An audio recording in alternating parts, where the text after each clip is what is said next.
یہ میری زندگی ہے یا کوئی مذاق؟ آپ لوگوں کو میں کوئی کھلونا نظر آتا ہوں؟ وہ بری طرح سے جھنجھلایا تھا۔ مرد نہ ہوتا تو شاید رو بھی دیتا، مگر اس وقت تو شدید غصے اور اشتعال سے اس کا سارا خون سمٹ کر اس کے سر میں جمع ہو گیا تھا۔ اماں جان نے رخ موڑ کر ارباز چودھری کی طرف دیکھا۔ بس کر دو ارباز، ختم کرو، اس وقت تمہارے بابا جان شدید غصے میں ہیں، ان کا بس چلے تو ازنا کو جان سے مار دیں۔ اس کی زندگی بچانے کے لیے میرے پاس اور کوئی چارہ نہیں تھا کہ میں تمہاری شادی اس سے کر دیتی۔ رات کا 1 بج رہا ہے، تمہاری دلہن تمہارا انتظار کری ہوگی، تم جاؤ اب اس کے پاس۔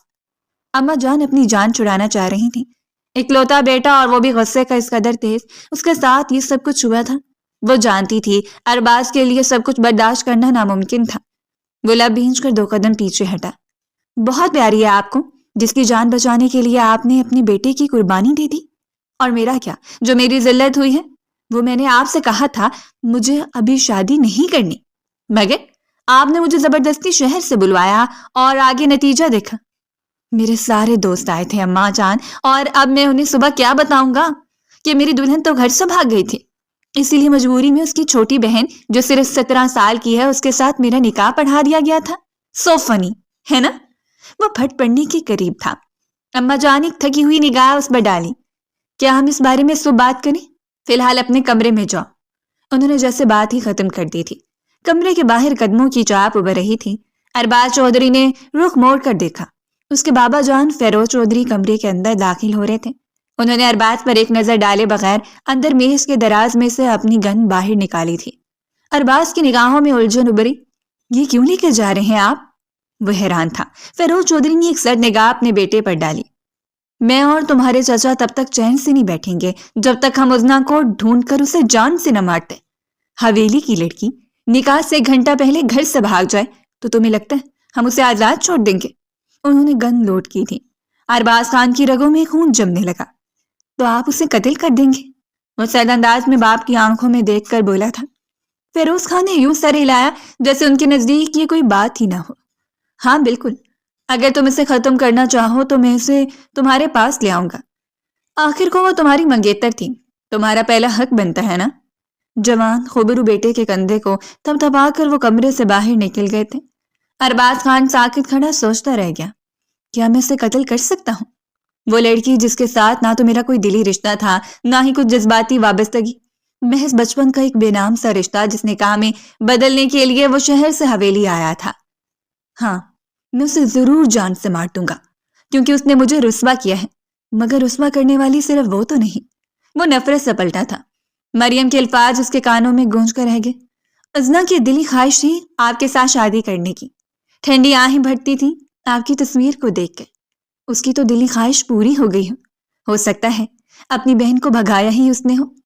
نکاح کے فوراً بعد مریم نے جلے کٹے انداز میں اسے کہا تھا۔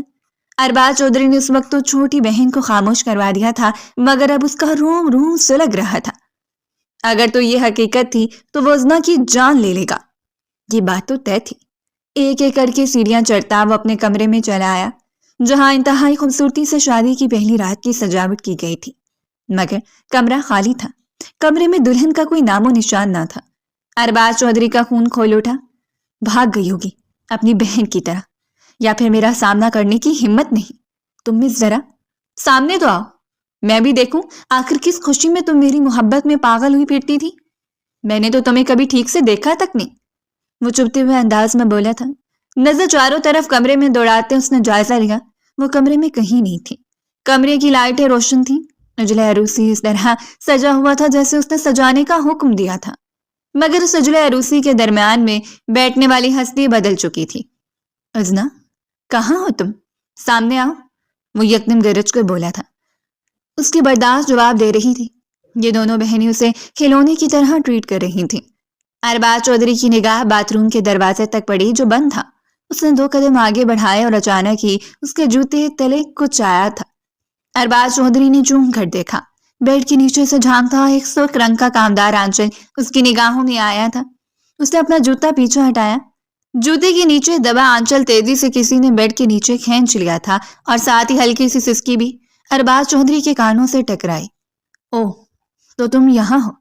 ڈر لگ رہا ہے مجھ سے؟ وہ پنجوں کے بل بیڈ کے پاس جھکا تھا۔ میں نے کچھ نہیں کیا، میں نے آپ ہی کو نہیں بھگایا، مجھے تو پتا بھی نہیں تھا کہ وہ کہیں چلی جائیں گی، اس سب میں میرا کوئی قصور نہیں۔ بیڈ کے نیچے سے گھبرائی ہوئی آواز ارباز چودھری کے کانوں سے ٹکرائی تھی۔ مزنہ کے ذکر پر ایک دفعہ پھر اس کا خون کھول اٹھا۔ ٹھیک ہے، یہ سب تم نے نہیں کیا، لیکن مجھ سے شادی کی خواہش تو تھی نا تمہیں، سو سامنے آؤ، مجھے بچوں والے کھیل سخت ناپسند ہیں۔ وہ سخت انداز میں چڑھ کر بولا تھا۔ بیڈ کے نیچے سے آہستگی سے ایک سفید ہاتھ باہر نکلا جس پر مہندی نام کو بھی نہیں تھی۔ سرخ رنگی کانچ کی چوڑیاں زبردستی شاہد اسے پہنائی گئی تھیں۔ میرے ہاتھ پکڑ لیں پلیز، میں نیچے سے خود کیسے نکلوں؟ وہ روحان سی آواز میں بولی تھی۔ بادل نخواستہ ارباز چودھری نے اس کا مرمری ہاتھ تھام کر اسے باہر گھسیٹا۔ وہ بامشکل بیڈ کے نیچے سے باہر نکلی۔ ارباز چودھری نے اسے کلائی سے پکڑ کر اپنے سامنے کھڑا کیا اور ایک گہری نظر میں اس کا جائزہ لیا۔ سرخ رنگ کا خوبصورت کامدار لہنگا پہنے خاموش کھڑی تھی۔ یہ لہنگا اماں جان نے اسے 2 روز پہلے دکھایا تھا۔ یہ وہ مزنہ کے لیے لائی تھی، مگر اس وقت وہ اس کی چھوٹی بہن عزنہ پہن کر کھڑی تھی۔ اس کی دلہن، اس کے چہرے پر میک اپ کا کوئی نام و نشان نہیں تھا۔ لمبے بال کھلے ہوئے تھے اور اس کی بڑی بڑی آنکھوں میں خوف اور سراسیمگی جھلک رہی تھی۔ کچھ اور بھی تھا اس کے معصوم سے چہرے پر۔ باہر نکلتے اس نے لب کچلتے دائیں بائیں دیکھا۔ پلیز مجھے مت مار، میرا کوئی قصور نہیں ہے، اس نے ارباز چودھری کو دیکھتے بھیگی ہوئی آواز میں کہا تھا۔ میں تمہیں کیوں ماروں گا؟ تمہیں مارنے کے لیے بہت سے لوگ پہلے ہی تیار ہیں۔ تمہیں پتہ بابا جان کے پاس کتنی بڑی گن ہے اور اس میں کتنی گولیاں ہوتی ہیں؟ ایک گولی سے ہی تو تم مر جاؤ گی۔ اسے یکدم لطف آیا تھا۔ مزنہ اس کی بڑی بہن تھی، اگر وہ اس کے حصے کی سزا عزنہ کو دیتا تو کیا برا تھا۔ 2 قدم پیچھے پلٹ کر اس نے جگ سے گلاس میں پانی انڈیلا۔ ارباز بھائی پلیز میرا یقین کریں۔ گلاس میں پانی ڈالتا ارباز چودھری کا ہاتھ چھلکا۔ بھائی، نکاح ہو چکا ہے ہمارا اور اب تم مجھے بھائی کہہ رہی ہو؟ آخر تم نے ہر چیز کو مذاق کیوں بنا رکھا ہے؟ جگ واپس ٹیبل پر پٹکتے وہ کڑے تیوروں کے ساتھ اس کی طرف پلٹا۔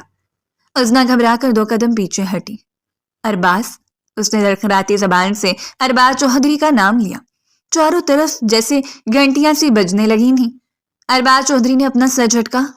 تو سچ بتاؤ، کہاں ہے مزنہ؟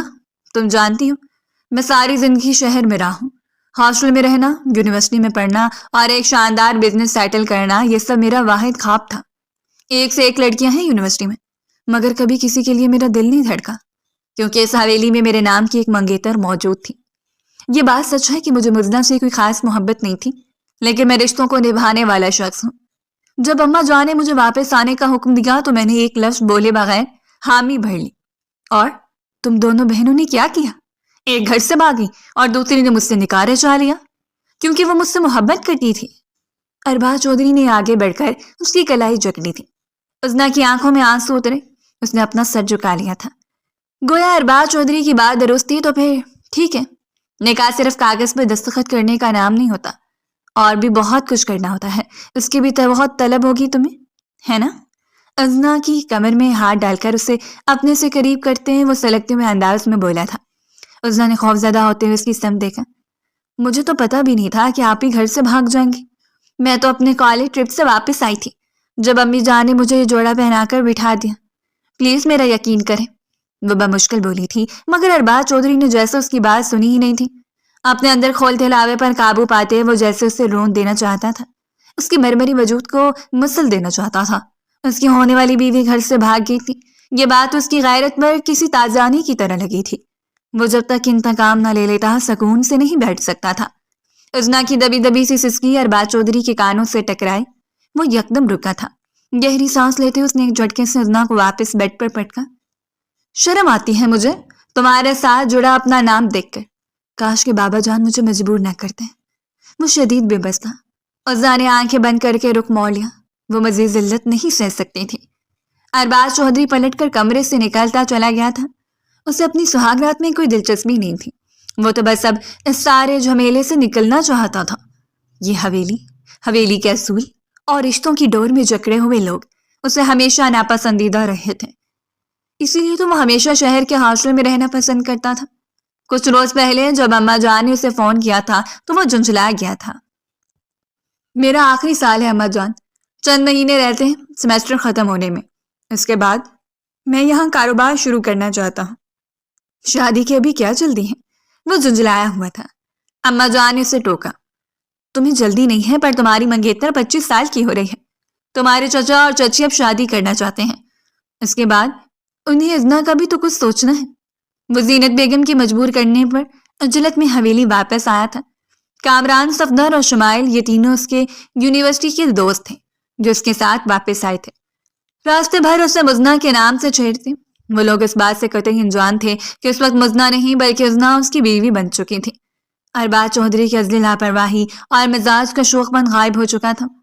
اس وقت اس کے اندر کا اڑیل اور غسیلہ انسان باہر آ گیا تھا جو بالکل اسے حویلی کا کوئی شخص لگ رہا تھا۔ وہ گاڑی لے کر حویلی سے ہی نکل گیا تھا۔ پوری رات نہ جانے کہاں کہاں وہ خوار ہوتا رہا اور پھر تھک ہار کر گاڑی میں ہی سو گیا۔ صبح آنکھ کھلتے اس نے واپس حویلی کا رخ کیا تھا۔ وہ انتہائی بیزار تھا۔ مجھے شہر واپس جانا ہے، میں مزید اس جھمیلے میں نہیں پڑ سکتا۔ وہ حویلی جس وقت پہنچا ٹیبل پر ناشتہ سجایا جا رہا تھا۔ ابھی گھر کے افراد میں سے کوئی بھی ناشتے کی ٹیبل پر موجود نہیں تھا، صرف ابا جان ہی اسے دیکھ کے چونکی۔ انہیں ایک لمحے میں ہی سارا معاملہ سمجھ میں آ گیا تھا کہ وہ رات اپنے کمرے میں جانے کی بجائے کہیں باہر آوارہ گردی کرتا رہا تھا۔ ابھی تمہارے بابا جان اور چچا جان آ رہے ہیں، جاؤ اپنے کمرے میں کپڑے تبدیل کر کے آؤ اور ازنا کو بھی ساتھ لے کر آنا۔ انہوں نے تنبیہ نگاہوں سے ارباز چودھری کو دیکھا تھا۔ وہ جی بھر کر بیزار ہوا۔ مجھے کون سب یہاں رہنا ہے، بس آج کا دن ہی تو ہے، کر لیں جو بھی کرنا ہے۔ وہ ماں کو کچھ بھی کہیں بغیر سر جھٹکتا سیڑھیاں چڑھ کر اوپر چلا آیا تھا۔ جھٹکے سے دروازہ کھول کر اندر آیا اور اکا بکا رہ گیا۔ وہ باتھ روم سے باہر نکل رہی تھی، گیلے بال ٹاول میں لپٹے تھے۔ یہ کیا پہن رکھا ہے تم نے؟ وہ حیران ہوا۔ ازنا نے ایک نظر ارباز چودھری کو دیکھا اور دوسری نظر خود کو۔ اس نے ایک ڈھیلی سی ٹی شرٹ اور جینس پہن رکھی تھی۔ کپڑے پہن رکھے ہیں اور کیا ہے؟ یہ میرے اپنے ہیں، وہ حیرانی سے بولی تھی۔ ارباز چودھری کا دل چاہا وہ اپنا سر پیٹ لے۔ یہ پینٹ شرٹ ہے محترمہ، اور اس وقت نیچے بابا جان اور چچا جان دونوں موجود ہیں، تم گھر میں اس طرح کی ڈریسنگ کر کے گھومتی ہو؟ وہ حیران تھا۔ ازنا نے کندھے جھکائے۔ ہاں، بابا جان اور آپ کے ابو جان تو حویلی میں اکثر ہوتے ہی نہیں، میں تو اسی قسم کے کپڑے پہنتی ہوں، مجھے تو کسی نے نہیں منع کیا۔ ہاں، جب مرد گھر ہوں تو پھر میں شلوار قمیض ہی پہنتی ہوں، اس نے جلدی جلدی وضاحت دی تھی۔ ارباز نے بمشکل اپنے اندر امٹتے اشتعال پر قابو پایا۔ بے شک وہ شہر میں رہتا تھا، یونیورسٹی میں لڑکیوں کے ساتھ پڑھتا تھا، وہاں اکثر لڑکیاں ایسا ہی مغربی لباس پہنتی تھیں، مگر اسے اس قسم کا لباس سخت ناپسند تھا۔ جا کے چینج کر کے آؤ، نیچے سب لوگ ناشتے پر ہمارا انتظار کرے ہیں، کوئی ڈھنگ کے کپڑے پہن کر آنا۔ اب وہ نہ چاہتے ہوئے بھی اسے ساتھ چلنے کا کہہ بیٹھا تھا۔ اس نے چپ سی رہ گئی، مگر اس نے بغیر کچھ کہے الماری میں سے اپنا کوئی ڈریس نکال لیا تھا۔ وہ چینج کر کے باہر آئی تو اس کے گالوں پر سرخی پھیلی ہوئی تھی۔ سبز رنگ کا خوبصورت سا لباس تھا، اس کی کلائی میں ابھی تک رات والی سرخ چوڑیاں ہی تھیں۔ اب چلو بھی۔ وہ چینج کر کے باہر نکلا تو اسے ڈریسنگ کے پاس استادہ کھڑے دیکھ کر بیزار ہو کر بولا۔ وہ خاموشی سے اس کے پیچھے پیچھے کمرے سے باہر نکل آئی۔ نیچے ناشتے کی ٹیبل پر فیروز چودھری اور نوریز چودھری دونوں کوئی خاص بات کر رہے تھے۔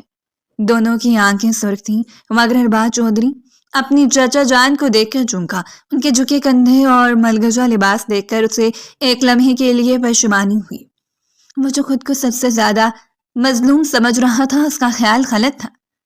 ایک باپ جس کی عزت بھرے مجمع میں اچھال دی گئی تھی، جو کسی کو منہ دکھانے لائق نہیں رہا تھا، جس کی بیٹی نکاح سے 1 گھنٹہ قبل گھر سے بھاگ گئی تھی، اس کی حالت کیا تھی؟ ازنا اور ارباز کو آتے دیکھ کر وہ سیدھے ہوئے۔ ارباز نے سب کو سلام کیا تھا۔ ازنا خاموشی سے اپنی کرسی گھسیٹ کر بیٹھ گئی۔ ارباز دیکھ رہا تھا، اسے ریشمی دوپٹہ سر پر سنبھال رکھنے میں بڑی دقت ہو رہی تھی۔ میں واپس شہر جا رہا ہوں بابا جان، پڑھائی کا ہر جوڑا ہے، ویسے بھی چند مہینے ہی تو رہ گئے ہیں، میں نہیں چاہتا آخری سیمسٹر خراب گزرے۔ اس نے اپنے لیے گپ میں چائے انڈیلتے ہی اطلاع دی تھی۔ ٹیبل پر ایک دم سناٹا چھا گیا۔ ہاں ہاں ضرور جاؤ، پہلے ہی تمہارے ساتھ کافی زبردستی کر لی ہم نے، نوریز چودھری نے فوراً سے کہا تھا، مگر وہ اپنے بابا جان کے چہرے کا تاثرات دیکھ رہا تھا جہاں تذبذب پھیل گیا تھا۔ کل تو تمہاری شادی ہوئی ہے، ازنا کو ساتھ لے کر جاؤ گے کیا؟ بابا جان کے پوچھنے پر وہ یکدم چونکا۔ ازنا کو وہاں کیوں لے کر جاؤں گا میں؟ اس کے انداز میں تلخی تھی۔ ساتھ بیٹھی ازنا ایک دم کرسی دھکیل کر اٹھ کھڑی ہوئی۔ بہت ذلت سہ رہی تھی اس نے۔ مریم نے جلی بھنی نگاہ ازنا پر ڈالی، جس کی خوبصورتی ہمیشہ ہی اسے جیلسی میں مبتلا کرتی تھی۔ کہاں جا رہی ہو؟ بیٹھو نا، اس جگہ بیٹھنے کی تو بڑی خواہش تھی تمہاری. منگیتر تمہاری بہن تھی, بھائی کی, اور ہمیشہ تم بھائی کے آنے کا انتظار کیا کرتی تھی. اس نے ازنا کی کلائی پکڑ کر واپس کرسی پر بیٹھاتے اس کے کانوں میں زہر اگلا تھا. وہ سلگ کر رہ گئی.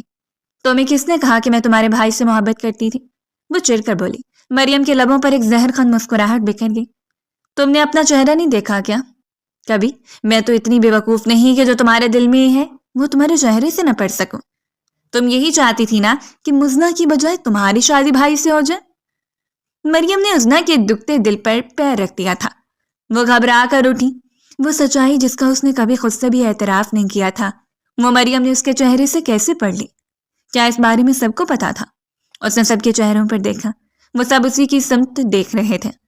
ازنا کی ہتھیلیاں بھیگنے لگیں. میں واپس کمرے میں جا رہی ہوں, مجھے بھوک نہیں.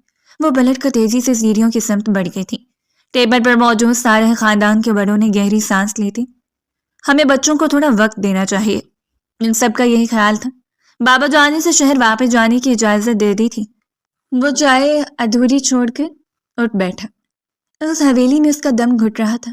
ٹیبل پر بیٹھے وہ واضح طور پر محسوس کر سکتا تھا کہ چچا جان اور بابا جان کس طرح مزنا کے متعلق بات کر رہے تھے. ان کے انداز میں نفرت تھی. وہ اسے ڈھونڈ کر ختم کر دینا چاہتے تھے. ان کے آدمی جگہ جگہ اسے تلاش کر رہے تھے. میں نہیں چاہتا کہ آپ مزنا کو جان سے مارے. جہاں تک بات میری ہے تو میں اسے معاف کرتا ہوں. اس نے غلط راستہ چنا. وہ انکار کر دیتی, گھر سے نہ بھاگتی تو یہ مناسب تھا. لیکن کسی لڑکی کی جان لینا غلط ہے. اگر آپ لوگ اسے ڈھونڈ لیں تو حویلی واپس لے آئیے گا. بات چیت سے بھی معاملہ چلایا جا سکتا ہے. وہ دو ٹوک انداز میں کہتے پلٹ آیا تھا. حالانکہ وہ جانتا تھا اس کی بات کا ان میں سے کسی پر کوئی اثر نہیں ہوگا. اپنا بیگ پیک کرتے وہ اسے دوپہر حویلی سے واپس شہر کے لیے نکال آیا. اس کے دوست پہچان گئے تھے کہ کوئی نہ کوئی گڑبڑ ضرور ہے, اس لیے کسی نے اسے چھیڑنے کی کوشش نہیں کی. ہاسٹل میں اس کا کمرہ اس کا منتظر تھا. یونیورسٹی کی پڑھائی شروع ہوئی تو وہ چند دنوں میں ہی ازنا کو بھول گیا. اسے ہاں آئے ایک ہفتہ گزر رہا تھا جب ایک روز بابا جان کا اسے فون آیا. تمہارے لیے فلیٹ بک کروا دیا ہے شہر میں, ہاسٹل چھوڑو اور فلیٹ میں شفٹ ہو جاؤ. اسے اچانک حکم کی وجہ سمجھ نہیں آئی مگر پھر بھی وہ سامان سمیٹ کر اس خوبصورت سے فلیٹ میں شفٹ ہو گیا. فلیٹ میں شفٹ ہوئے دوسرا دن تھا جب شام کے وقت بیل بجی. بابا جان آپ؟ وہ فیروز چودھری کو دروازے پر دیکھ کر چونکا اور ساتھ ہی اس کے 14 طبق روشن ہوئے کیونکہ ان کے ساتھ وہ بھی تھا. بلیک کلر کا خوبصورت ڈریس پہنے, اوپر سرخ رنگ کے شال اوڑے, وہ اپنی انگلیاں مسل رہی تھی. ہاں میں ہوں. تم نے تو واپسی حویلی آنا نہیں تھا. میں نے سوچا میں خود ہی ازنا کو تمہارے پاس چھوڑ دیتا ہوں. اس کی کالج کی تعلیم مکمل ہو گئی ہے. اب اسے یونیورسٹی میں ایڈمیشن لینا ہے. ایڈمیشن کا سارے معاملات تم خود دیکھ لینا. فیس تمہارے اکاؤنٹ میں بھجوا دوں گا. انہوں نے اندر آتے ہی ساری بات طے کر لی تھی. ارباز سناٹے میں رہ گیا. یہ یہاں رہے گی میرے ساتھ؟ وہ حیران تھا. ہاں تو تمہاری بیوی ہے, تمہارے ساتھ نہیں رہے گی تو کہاں رہے گی؟ اب کی بار بابا جان سخت انداز میں بولے تھے. ارباز نے کھا جانے والی نگاہوں سے ازنا کو دیکھا جو خاموش بیٹھی اپنے پیروں کو گھو رہی تھی. اس نے اب تک منہ سے ایک لفظ بھی نہیں نکالا تھا. کہاں پھنس گیا ہوں میں؟ وہ بری طرح جھنجھلایا مگر باپ کے سامنے کچھ کہہ بھی نہیں سکتا تھا. رات ہونے سے پہلے ہی بابا جان اٹھ کھڑے ہوئے. مجھے واپس نکلنا ہے حویلی کے لیے. تم دونوں ساتھ رہو اور ہاں جلدی سے مجھے کوئی خوشخبری بھی سنا دو. میں چاہتا ہوں کہ میں جلد دادا بن جاؤں. فیروز چودھری کی بات پر وہ سرخ پڑ گئی تھی. اس کا دل بری طرح گھبرا رہا تھا. وہ یہاں اس شخص کے ساتھ نہیں رہ سکتی تھی جو لفظوں کی تیر چلا چلا کر اسے زخمی کرتا تھا. خود ارباز کو سمجھ نہ آ رہی تھی وہ کیا کرے مگر فیروز خان نے اس کی ایک نہ سنی. وہ اپنی گاڑی میں بیٹھ کر چلے گئے تو وہ گہری سانس لیتا پلٹا. تو یہ تمہارا آئیڈیا تھا یہاں شہر میں آ کر رہنے کا؟ دونوں بازو سینے پر باندھتے اس نے گہری نظر سے ازنا کا جائزہ لیا جو لب کچل رہی تھی. اس کے گالوں پر سرخی پھیلی ہوئی تھی. میں نے نہیں کہا کسی کو بھی. میں یہاں آنا ہی نہیں چاہتی تھی.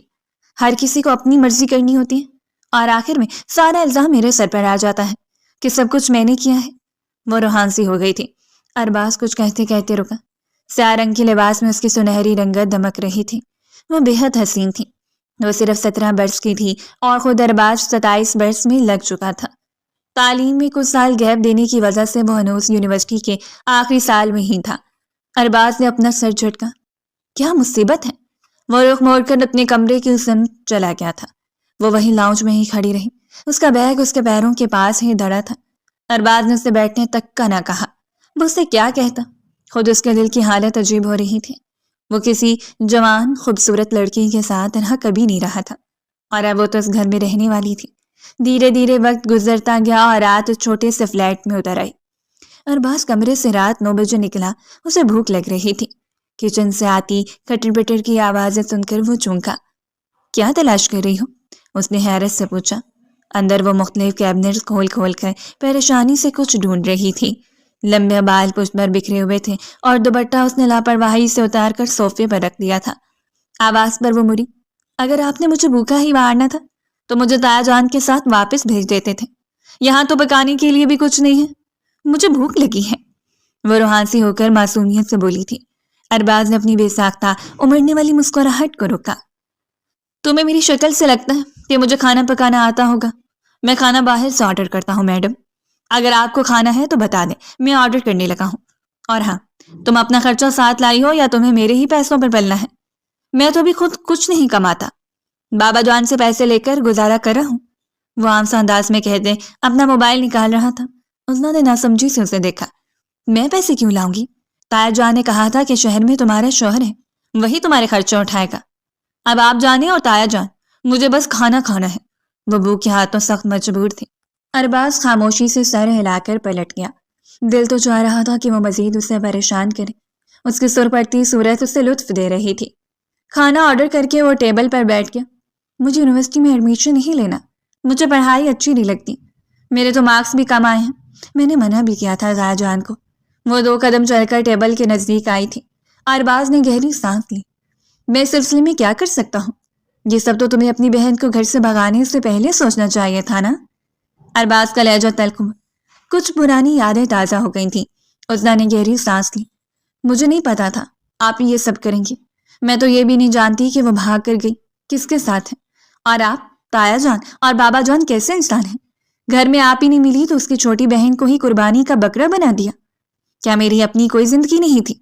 وہ بولنے پر آئی تو پھر روکی نہیں۔ ارباز اسے دیکھتا رہ گیا۔ دروازے پر ہوتے گھنٹی نے اسے اپنی جانب متوجہ کیا تو وہ چونکا۔ باہر ڈیلیوری والا لڑکا آیا تھا۔ اس کے ہاتھ سے کھانا لے کر وہ ٹیبل پر آ بیٹھا۔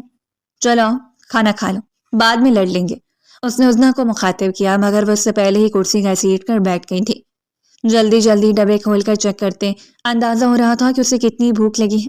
یہ لو پانی، گلے میں پھنس گیا تو خدا کو پیاری ہو جاؤ گی۔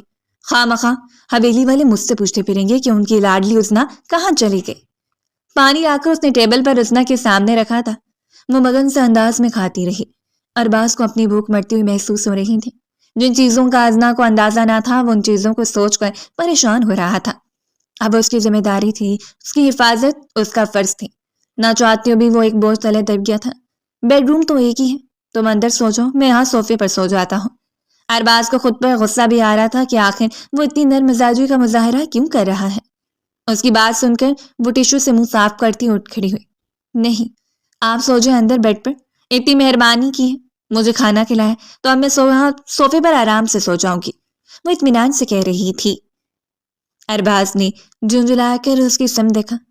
تم نے مجھے اتنا لاپرواہ سمجھ لیا ہے کہ میں اندر بیڈ روم میں آرام سے سوں گا اور میری بیوی یہاں صوفے پر سوئے، جبکہ اس بلڈنگ میں مزید لوگ بھی رہتے ہیں، کچھ پتہ نہیں کون کیسا ہے، چپ کر کے جا کے اندر سو۔ وہ جھنجھلا رہا تھا کہ دل کی دھڑکن ایک لمحے کے لیے رکی۔ میری بیوی؟ اس لفظ پر وہ جیسے ساکت رہ گئی تھی، مگر خود ارباز کو اندازہ نہ تھا کہ اس نے کیا کہا ہے۔ خاموشی سے وہ پلٹ کر اندر مڑ گئی۔ بیڈ روم میں ہر چیز سلیقے سے رکھی ہوئی تھی۔ عام لڑکوں کی طرح اس نے اپنے کپڑے جوتے پھیلا کر نہیں رکھے ہوئے تھے۔ عظمیٰ کو اچھا لگا۔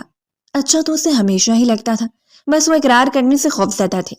فریش ہو کر کمبل اوڑھ کر لیٹے اس نے آنکھیں موند لیں۔ جو بھی کچھ ہو رہا تھا وہ سب بالکل غیر متوقع تھا۔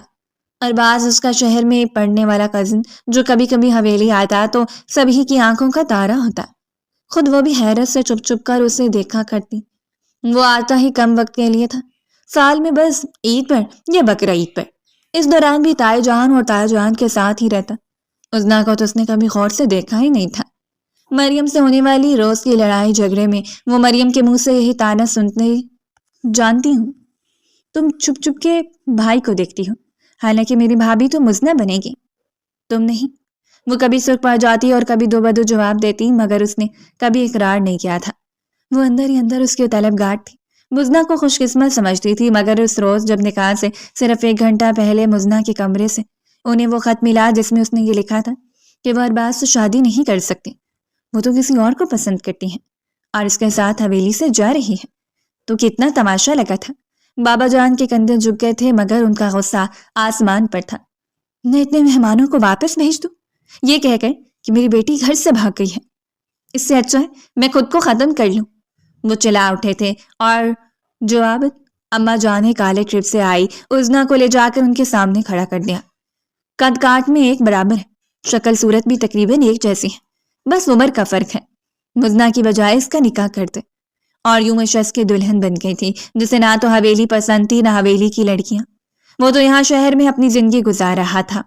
آنکھیں بند کرتے عزنا نے کروٹ بدل لی تھی، جبکہ باہر وہ صوفے پر ٹیڑھا مڑا ہو کر سونے کی کوشش میں بے حال ہوا جا رہا تھا۔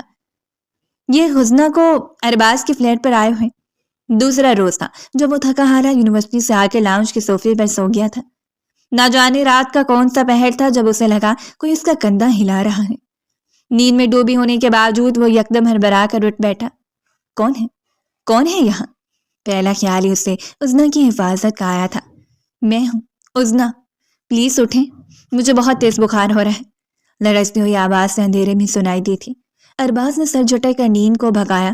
لاؤنج میں مدھم سے روشنی جل رہی تھی، اس روشنی میں سے دکھائی دیا وہ اپنے کمرے سے نکل کر اس کے سامنے آ کر کھڑی ہو گئی تھی۔ ٹی شرٹ اور ٹراؤزر میں ملبوس اس نے ایک شال سے خود کو اچھی طرح سے ڈھانپ رکھا تھا۔ شو شو کرتے وہ بار بار ٹیشو سے اپنی ناک صاف کر رہی تھی۔ لمبے بال بکھرے ہوئے تھے اور آنکھیں سرخ ہو رہی تھیں۔ تمہیں کیا ہوا ہے؟ ارباز نے ناسمجھی کے عالم میں پوچھا۔ وہ بری طرح سے جھنجھلائی۔ بتا تو رہی ہوں بخار ہو رہا ہے، بہت تیز، اور مجھ سے بخار کا درد برداشت نہیں ہوتا، پلیز مجھے دوائی لا کر دیں ورنہ میں مر جاؤں گی۔ وہ رو پڑنے کی قریب تھی۔ ارباز بے ساختہ سلگ اٹھا۔ بخار سے کوئی نہیں مرتا اور تم تو بالکل نہیں مرو گی، جوان جہان ہو، چلو آؤ میرے ساتھ۔ اس نے عزنا کا ہاتھ تھاما۔ وہ واقعی سلگ رہا تھا۔ گھسیٹنے والے انداز میں وہ اس کے پیچھے پیچھے چلتی اندر کمرے تک آئے۔ یہاں بیٹھ جاؤ، میں تمہیں میڈیسن دے دیتا ہوں، ابھی ٹھیک ہو جاؤ گی۔ وہ نڈال پڑ رہی تھی۔ ارباز نے اسے بیڈ پر لٹا کر آستگی سے کمبل اس کے اوپر اڑایا۔ سردی کی شدت سے وہ ہلکا ہلکا کانپ رہی تھی۔ بخار تو کافی تیز ہے تمہیں۔ تھرمامیٹر پر ریڈنگ چیک کرتے ہوئے ارباز نے اس وقت کو کوسا جب اس نے عزنا کو یہاں رہنے کی اجازت دی تھی۔ رات کے اس پہر اس کی موجودگی سے خواہش سا ہو رہا تھا۔ دیکھا، میں نے کہا تھا نا مجھے بہت تیز بخار ہے، میں مر جاؤں گی، وہ بھرائی ہوئی آواز میں بولی تھی۔ ارباز کے لبوں پر مسکراہٹ پھیلی جسے اس نے بڑی مشکل سے چھپایا۔ ہاں بالکل ایسی ہی بات ہے، جلدی سے یہ دوائی کھا لو ورنہ کیا پتا صبح ساری حویلی والوں کو یہاں آنا پڑے کہ ان کی لاڈلی 102 بخار کے سبب اس دنیا سے چل بسی۔ وہ طنز کر رہا تھا یا شرارت سے کہہ رہا تھا، عزنا اندازہ نہیں کر سکی کیونکہ ارباز کا چہرہ بالکل سنجیدہ تھا۔ بند ہوتی آنکھوں کو کھولتے اس نے ارباز کی بڑھائی ہوئی دوا پکڑ لی۔ میں اتنی بڑی بڑی گولیاں نہیں کھا سکتی، امی جان مجھے پیس کر دیتی تھیں یا سیرپ پلا دیتی تھیں۔ آپ کے پاس کوئی سیرپ نہیں ہے؟ وہ بخار کی حالت میں بھی نخرے کرنے سے باز نہیں آئی تھی۔ ارباز کا دل چاہا اپنا سر پیٹ لے، مگر وہ خود پر ضبط کرتا اٹھ کھڑا ہوا۔ سیرپ تو اس وقت کوئی نہیں ہے، یہ ٹیبلٹ ہے، روکو میں اسے تمہیں پیس کر دیتا ہوں۔ اس کے بعد ارباز نے کتنے جتن کر کے اس بڑے سے کیپسول کے پاؤڈر کی شکل میں پیسا۔ یہ وہی جانتا تھا۔ دوا اسے کھلا کر کمبل اڑا کر جس وقت وہ کمرے سے باہر نکلا اس کا سر گھوم رہا تھا، مگر اندر ہی کہیں وہ فکر مند بھی تھا۔ یہ نازک سی لڑکی جلد ٹھیک ہو جائے، اسے بہت فکر ہو رہی تھی۔ وہ پوری رات ارباز سوئی جاگی کیفیت میں صوفے پر بیٹھا رہا۔ ہر آہٹ پر اسے یوں محسوس ہوتا جیسے عزنا اسے آواز دے رہی تھی۔ ہر تھوڑی دیر کے بعد وہ جا کر کمرے میں چیک کر لیتا تھا۔ شکر تھا کہ اس کی طبیعت مزید خراب نہیں ہوئی۔ دوائی کے زیر اثر وہ سکون سے پوری رات سوتی رہی۔ اگلی صبح ارباز نے یونیورسٹی سے چھٹی کر لی تھی۔ اسے ڈر تھا کہ اس کے پیچھے اس کی طبیعت زیادہ خراب نہ ہو جائے، مگر دوپہر تک وہ بالکل ٹھیک ہو گئی۔ تھرمامیٹر پر بخار ظاہر نہیں ہو رہا تھا، مگر اس کے باوجود وہ اسے نزدیکی ہسپتال سے چیک کروا لایا۔ اسے خود سمجھ نہیں آ رہی تھی کہ عزنا کے متعلق اتنا فکر مند کیوں ہو رہا ہے۔ اگلی صبح فیروز چودھری نے اسے ایک دفعہ پھر فون کر کے عزنا کے داخلے کی یاد دہانی کروائی تھی۔ وہ بری طرح سے چڑ گیا۔ ایک نظر اس نے عزنا پر ڈالی جو انتہائی اطمینان سے کرسی پر بیٹھی ناشتہ کرنے میں مصروف تھی۔ یہ ناشتہ بھی اسے باہر سے منگوا کر دیا گیا تھا۔ اماں جان جب یہ پڑھنا ہی نہیں چاہتی تو پھر اسے کس خوشی میں یہاں بھیجا ہے آپ لوگوں نے؟ اسے تو یہ تک نہیں پتا کہ اس یونیورسٹی میں کون سا سبجیکٹ رکھنا ہے۔ تنگ آ کر اس نے اماں جان کو کال ملا لی تھی۔ دوسری جانب زینت بیگم مسکرا دی۔ میں کچھ نہیں کہہ سکتی بیٹا، پتہ نہیں تمہارے بابا جان کو کیا ہوا تھا، انہوں نے خود ہی کہا کہ ازنا کو آگے پڑھنا چاہیے۔ ویسے ایک اور بات ہے۔ زینب بیگم نے مسکراہٹ دبائی۔ وہ چونکا۔ کیا بات ہے اماں جان؟ زینت بیگم مسکرا کر بولی، دراصل تمہارے بابا جان کو بھی شک ہو گیا ہے کہ اب تم کبھی پلٹ کر حویلی نہیں آنے والے، اسی لیے انہوں نے تمہارے بیوی کو ہی تمہارے پیچھے بھیج دیا ہے۔ اسی بہانے ہمیں کوئی خوشخبری تو ملے گی۔ ان کی آواز میں شرارت چمک اٹھی تھی۔ ارباز نے جھنجھلا کر فون کاٹ دیا۔ بچمنا ان محترمہ کا ختم نہیں ہوتا، اور خوشخبری چاہیے میرے گھر والوں کو مجھ سے، میری تو جیسی کوئی فیلنگس ہی نہیں ہے۔ وہ بیگ اٹھا کے یونیورسٹی کے لیے نکل گیا۔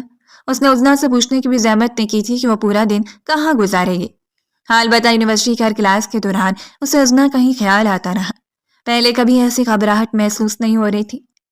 کیا بات ہے، تیرے پسینے کیوں چھوٹ رہے ہیں؟ شمائل نے اسے دیکھ کر پوچھا تھا۔ ارباز نے سر پر ہاتھ مارا۔ کچھ نہیں یار، مجھے بس ذرا جلدی گھر واپس جانا ہے۔ باقی کلاسیں چھوڑ کر وہ تیزی سے گاڑی بھگاتا فلیٹ پر واپس آیا تھا۔ ذہن میں عجیب عجیب خیالات آ رہے تھے، لیکن جب وہ چابی سے لاک کھول کر اندر داخل ہوا تو وہ سامنے لاؤنج میں رکھے صوفے پر آڑی ترچی ہو کر لیٹی ہوئی نظر آئی۔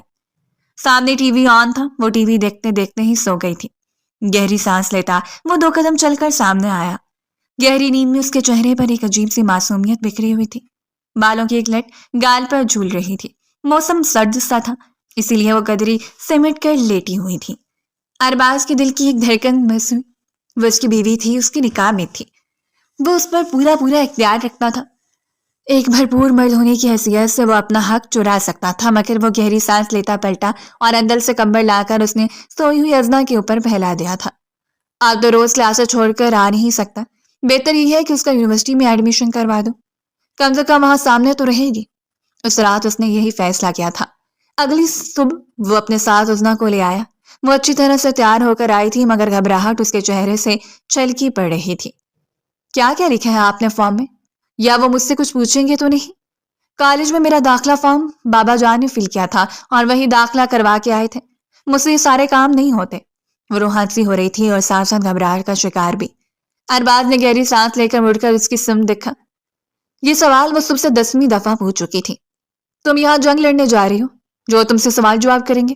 صرف داخلہ فارم جمع کروانا ہے، بس لڑکیوں والی لائن میں لگ جانا، جب تمہارا نمبر آئے تو فارم دے دینا۔ ویسے بھی تمہارا سارا فارم میں نے بھر دیا ہے۔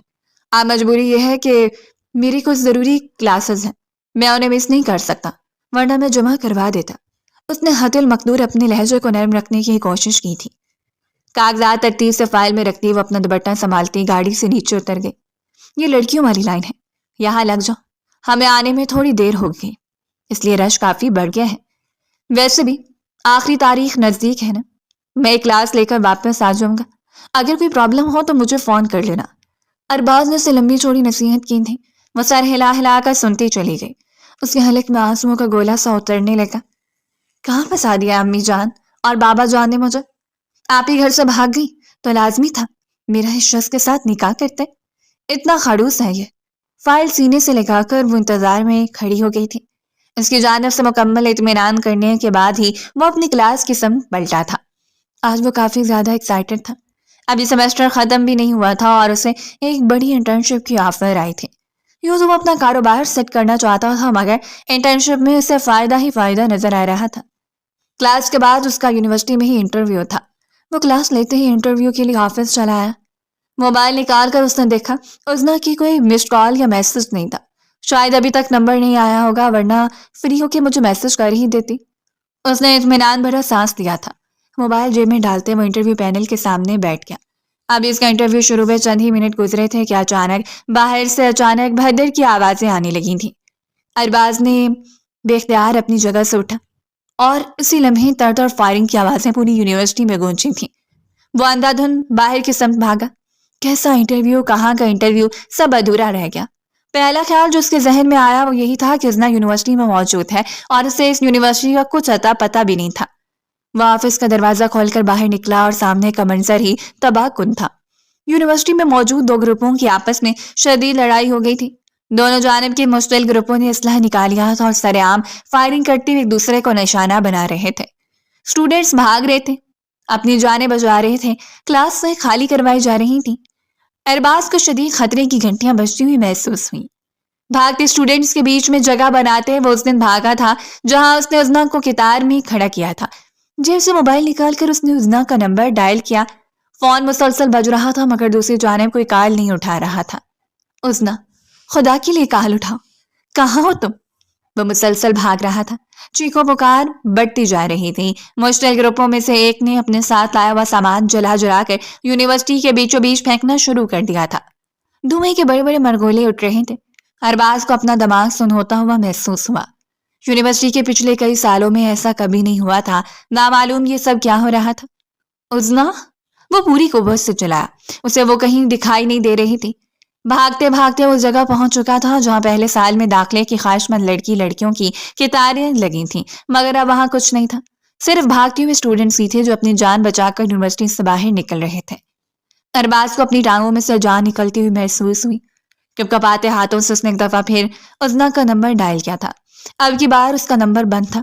صحیح معنوں میں ارباز کو یوں محسوس ہوا کہ جان نکلنا کسے کہتے ہیں۔ وہ چھوٹی سی لڑکی کب اس کے لیے اتنی اہم ہو گئی تھی اسے پتہ ہی نہ چلا، کیا وہ اس بھگدڑ میں کہیں غائب ہو گئی تھی؟ تو ارباز کو یوں محسوس ہو رہا تھا جیسے دنیا ہی اس کے سامنے ختم ہو گئی ہو۔ اس کا نمبر بند جا رہا تھا مگر وہ بار بار اس کا نمبر ملایا جا رہا تھا۔ وہ تو یہاں کسی کو جانتی بھی نہیں، کہاں گئی ہوگی؟ وہ پلٹ کر ایڈمن بلاک کے اندرونی سمت بھاگا تھا مگر وہاں کوئی نہیں تھا۔ مشتعل گروپ نے وہاں سے پہلے ہی سب کو نکال لیا تھا۔ کہاں ڈھونڈوں میں تمہیں عظنا؟ مجھے تمہارے ساتھ رہنا چاہیے تھا۔ آئی ایم ریئلی سوری، یہ میں نے کیا کر دیا ہے؟ بے جان ہوتے ہوئے ہاتھوں کے ساتھ اس نے ایک دفعہ پھر عظنا کا نمبر ڈائل کیا تھا اور تبھی اس کی نگاہ وہاں پڑی۔ دروازے کے بالکل ساتھ پڑی ہوئی میز کے نیچے سے عظنا کا گلابی آنچل نظر آیا تھا۔ عظنا، تم ہو یہ؟ وہ یکدم گھبرا کر آگے بڑھا اور میز کے نیچے جھانکتے جیسے اس کی جان میں جان آئی تھی۔ وہ میز کے نیچے چھپی تھی اور وہ اکیلی نہیں تھی، اس کے ساتھ 2-3 لڑکیاں اور بھی تھیں۔ وہ تینوں بھی شاید اس کے ساتھ فارم جمع کروانے ہی آئی تھیں۔ بری طرح سے گھبرائی ہوئی، پریشان، ارباز کے چہرے پر نظر پڑتے ہی عظنا کی گوٹی گوٹی سی چیخ نکلی تھی۔ ارباز اسے ہاتھ سے پکڑ کر باہر نکالا۔ ایک دفعہ پہلے بھی وہ اس کی وجہ سے بیڈ کے نیچے چھپی تھی۔ یہ اس کی فطرت میں موجود بچپنا ہی تھا کہ مصیبت میں اسے اپنے آپ کو چھپانے کے سوا اور کچھ نہیں سوچتا تھا۔ وہ باہر نکلتے ہی یکدم مجھ سے لپٹ گئی تھی۔ مجھے گھر جانا ہے، پلیز۔ یہاں کیا ہو رہا ہے؟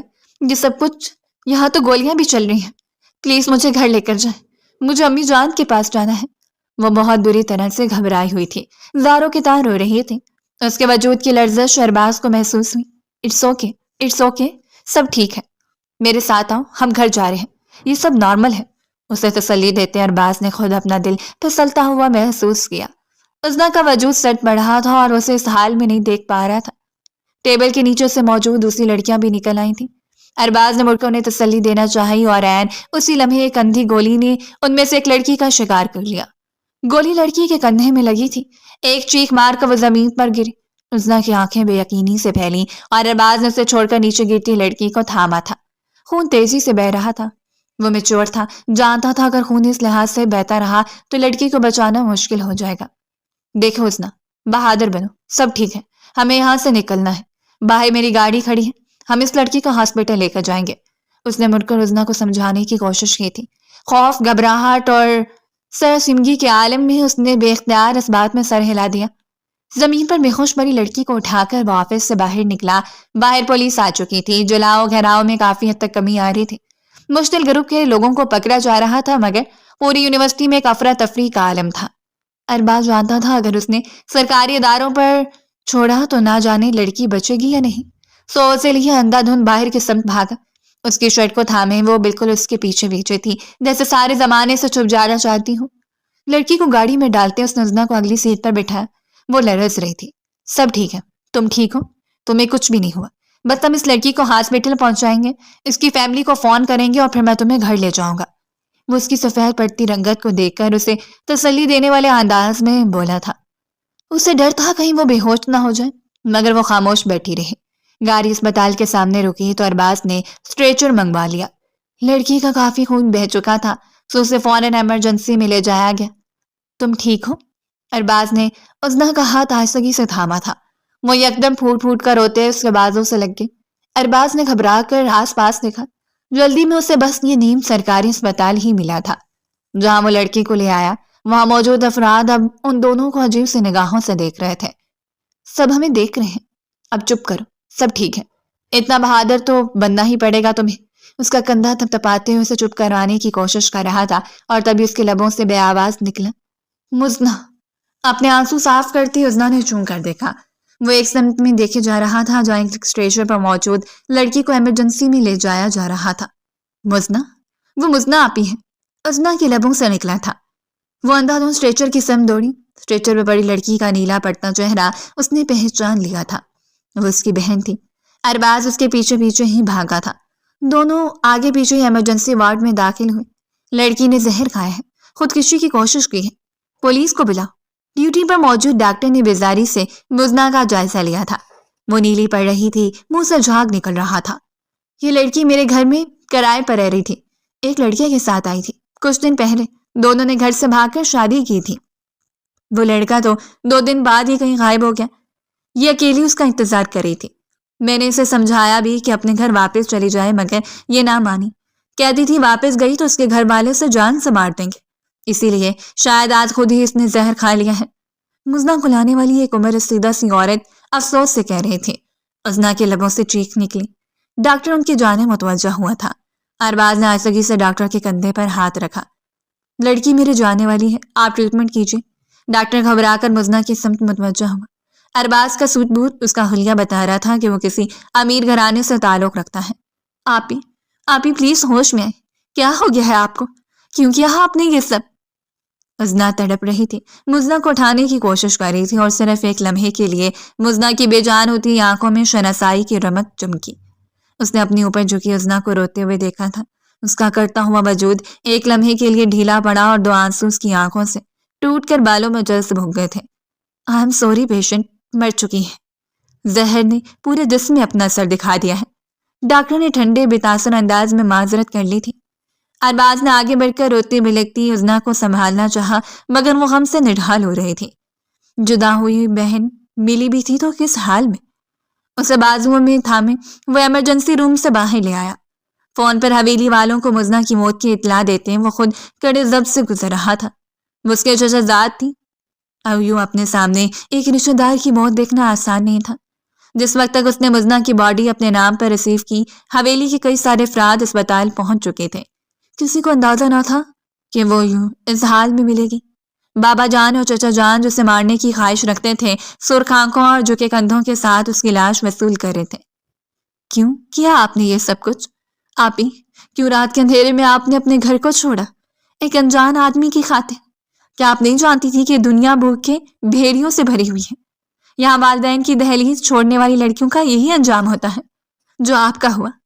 آپ نے اتنی محبت کرنے والے رشتوں کو چھوڑا، ارباز جیسے شخص کو چھوڑا جو لاکھوں میں ایک ہے، اور آپ کا غلط فیصلے نے آپ کو اس حال میں پہنچا دیا۔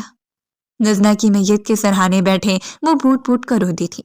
شام تک اسے دفن کر دیا گیا۔ اس کی موت ہر اس لڑکی کے لیے سبق تھی جو والدین کے فیصلے اور ان کی محبت پر ایک انجان شخص کی محبت کو فوقیت دیتی تھی۔ بس کرو، اور کتنا روگی؟ مہربان نرم آواز اس کے قریب گونجی تو اس نے اپنے آنسو صاف کیے۔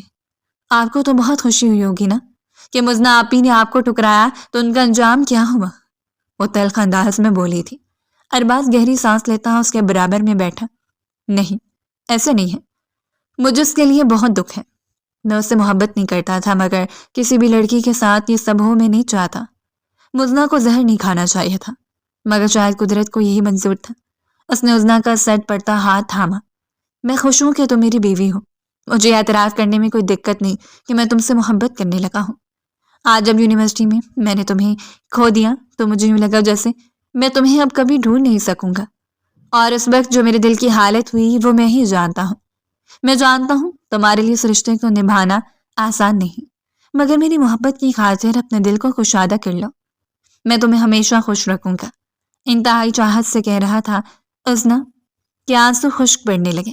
بہن کی موت کا غم تازہ تھا اور ساری عمر رہنے والا تھا مگر یہ بھی سچائی تھی کہ خدا کو نہ جانے اس کی کون سی ادا پسند آئی تھی کہ اس نے بن مانگے ہی اسے وہ سب کچھ دے دیا تھا جس کی وہ طلبگار تھی۔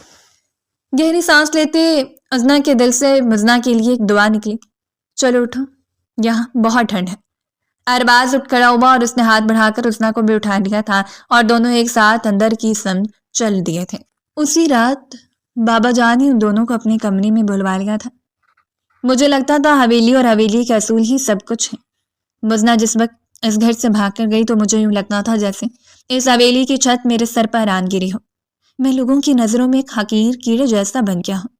میری دن رات یہی کوشش تھی کہ کسی طرح وہ مجھے مل جائے اور میں اپنے ہاتھوں سے اس کے سینے میں گولیاں اتار دوں، اسے اپنی ذلت کا بدلہ لے لوں جو مجھے ہر کسی کے سامنے اٹھانی پڑی تھی۔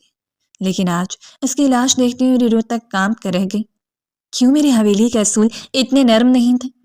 کیونکہ وہ اپنی خواہش کا اظہار نہیں کر سکی۔ وہ ہماری بچی، ہماری بیٹی آنکھوں کے سامنے پلنے بڑھنے والی ایک انجان ہسپتال میں دم توڑ گئی اور میں کچھ نہیں کر سکا۔ ان کی آواز گلو گیر تھی اور انداز میں کرب جھلک رہا تھا۔ ازنا نے اپنی پلکیں چپکا کر کئی آنسو اپنے اندر اتارے۔ جو نقصان ہو گیا ہے میں اسے تو واپس نہیں کر سکتا، ہاں مگر آپ سے آج سے حویلی کی بیٹیوں کو بھی وہی سب کچھ ملے گا جو یہاں کے بیٹوں کو ملتا ہے، ہر خوشی اور اپنی ہر بات کہنے کی آزادی۔ میں ازنا سے پوچھتا ہوں، یہ شادی میں نے زبردستی کی تھی، لیکن کیا تم اس رشتے کو جاری رکھنا چاہتی ہو؟ اگر نہیں تو تم انکار کر سکتی ہو، ارباز تمہیں طلاق دے دے گا۔ وہ ازنا کی سمت مڑے تھے۔ ارباز نے ایک جھٹکے سے سر اٹھایا۔ ازنا کا وجود لرز کر رہ گیا۔ موقع اس کے پاس تھا، وہ انکار کر سکتی تھی، مگر وہ کل بھی اپنے دل کے سامنے ہار گئی تھی اور آج بھی۔ تایا جان، میں ارباز کے ساتھ رہنا چاہتی ہوں، ہم دونوں اس رشتے کو نبھانا چاہتے ہیں۔ جب وہ بولی تو اس کے انداز میں مضبوطی تھی۔ ارباز کے لبوں سے ایک سکون بھری سانس خارج ہوئی۔ بابا جان کے لبوں پر بھی ایک مسکراہٹ بکھر گئی تھی۔ میں یہی چاہتا ہوں میرے بچے خوش رہیں، جاؤ اپنے کمرے میں۔ انہوں نے ان دونوں کو ایک ساتھ جانے کی اجازت دے دی تھی۔ ایک دفعہ پھر ارباز نے ازنا کا ہاتھ تھام لیا تھا، کبھی نہ چھوڑنے کے لیے، اور وہ اس کی ہمراہی میں خوش تھی۔ ایک وہی تو تھا جس کے ساتھ وہ زندگی بھر رہنا چاہتی تھی۔